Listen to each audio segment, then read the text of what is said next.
राम राम मित्रों, मेरा Facebook page और यूट्यूब चैनल कुंदन डारा पे आपका बहुत बहुत हार्दिक स्वागत और हार्दिक अभिनंदन है।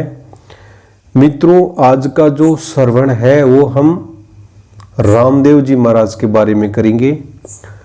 रामदेव जी महाराज का जन्म है वो राजपूत वंश में तंवर वंशीय राजपूत में हुआ था और उनके पिताजी का नाम अजमल जी था और उनकी माताजी का नाम है वो मेणादे था। मित्रों, अजमल जी के किसी प्रकार की संतान नहीं हुई थी। इस बात को लेकर अजमल जी बहुत चिंतित रहते थे। मित्रों, एक समय की बात है, अजमल जी सुबह सुबह किसी काम से जा रहे थे तो बरसात का समय था। किसान लोग अपने बैल और हल लेकर खेत को जोतने के लिए जा रहे थे तो अजमल जी का दर्शन सामने से हो गया तो उनका वो सुगंध अच्छा नहीं लगा और वापस किसान लोग अपने घर जाने लगे। तो फिर अजमल जी ने पूछा कि भाई आप कहाँ जा रहे हो? तो बोले कि आपका दर्शन अच्छा नहीं है हमें, आप बांस कहते हो। बांस का मतलब होता है किसी प्रकार की जो संतान नहीं होती है ना, उसको बांस कहा जाता है। बोले बांस का दर्शन हो जाता है तो फसल अच्छी नहीं होती है, इसलिए हम हमारे घर जाएंगे, आपका दर्शन हो गया।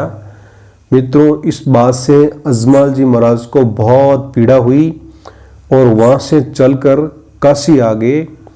काशी में आकर अजमल जी ने भगवान शिव की पूजा आराधना की।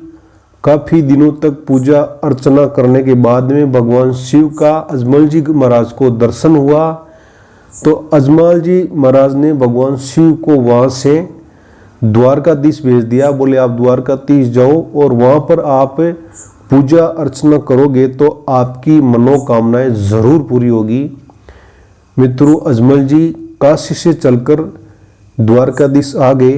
काफ़ी दिनों तक मूर्ति की पूजा अर्चना की, वहाँ से कुछ जवाब मिला नहीं अजमल जी को। तो एक दिन गुस्से में आकर द्वारकाधीश की मूर्ति के लड्डू की मार दी और फिर वहाँ से निकल गए। बोले संतान के बगैर इस दुनिया में जीना मुश्किल है, ऐसा करते हैं जल समाधि ले लेते हैं। तो वहाँ से चलकर अजमल जी महाराज है वो मरने के लिए नदी में जा रहे थे जल समाधि लेने के लिए। तो वहाँ पे द्वारकाधीश महाराज का दर्शन हुआ और बोला कि बोल अजमल, तेरे को क्या चाहिए?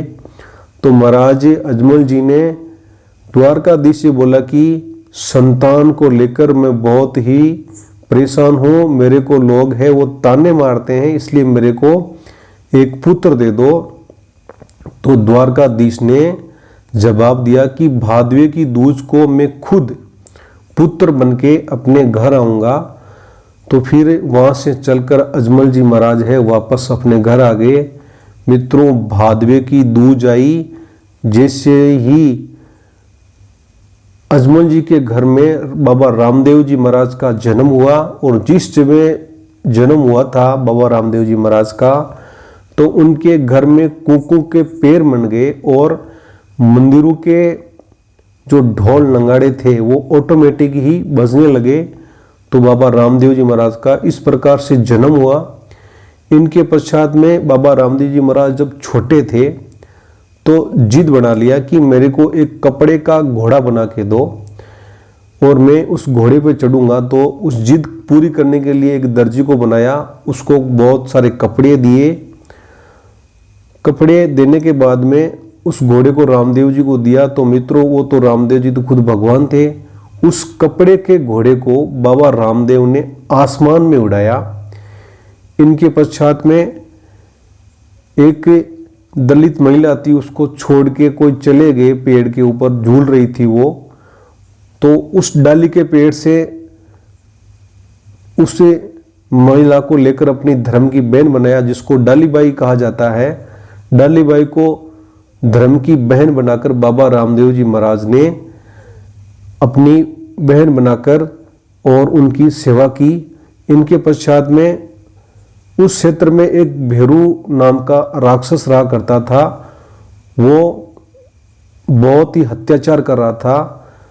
तो बाबा रामदेव जी महाराज ने उस भेरू राक्षस को मार गिराया और उस जनता को, वहाँ की जनता को आराम दिलाया। इनके पश्चात बाबा रामदेव जी महाराज का विवाह है वो नेतल से कर दिया था। जिस समय नेतल से विवाह हुआ था उस समय नेतल दे है वो विकलांग थी, और जैसे ही बाबा रामदेव जी ने नेतल दे के साथ में फेरे खाए तो ऑटोमेटिक ही वो विकलांग से सही हो गई।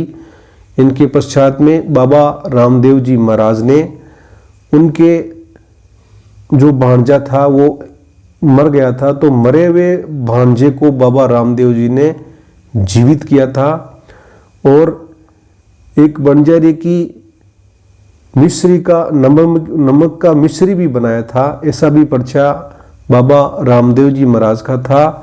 और इनके पश्चात में बाबा रामदेव जी महाराज ने और भी अनेक प्रकार के बहुत है वो पर्चे दिए थे। 5 पीरू ने, पीरू मुसलमान जाति में पीर जिसको कहा जाता है, उनको भी बाबा रामदेव जी महाराज ने 5 पीरू ने पर्चे दिए थे। बाबा रामदेव जी महाराज ने बने बोईता को डूबती हुई नाव को तिराया था बाबा रामदेव जी महाराज ने, ये भी एक बाबा रामदेव जी महाराज का पर्चा है। और फिर इनके बाद में बाबा रामदेव जी महाराज ने रोनीजा जहाँ पोखरण के पास में पड़ता है वहाँ पर जीवित समाधि ले ली थी। ऐसा करके बाबा रामदेव जी महाराज का कथा का समापन होता है। और बाबा रामदेव जी महाराज ने और भी बहुत अनेक प्रकार के पर्चे दिए। इनके पश्चात में बाबा रामदेव जी महाराज ने जीवित समाधि ले ली। मित्रों, आज ही रोनीजा में भादवे की दूज को बहुत भव्य बड़ा मेला लगता है, और न केवल राजस्थान से बल्कि गुजरात, एमपी, महाराष्ट्र से लोग दूर दूर से दर्शन करने के लिए आते हैं। ऐसा करके बाबा रामदेव जी महाराज की कथा का समापन होता है। बाबा रामदेव जी महाराज का एक भजन भी गाया जाता है, वो इस प्रकार है। ओ खमा खमा खमा वो कंवरे अजमाल ने, ओ थन तो भावे या की मारवाड़ जी या की गुजरात जी। खमा खमा खमा वो कंवरे अजमाल ने, ओ थन तो गावे या की मारवाड़ जी या की गुजरात जी। खमा खमा खमा वो कंवरे अजमाल जी। जय बाबा रामदेव जी। राम राम सा।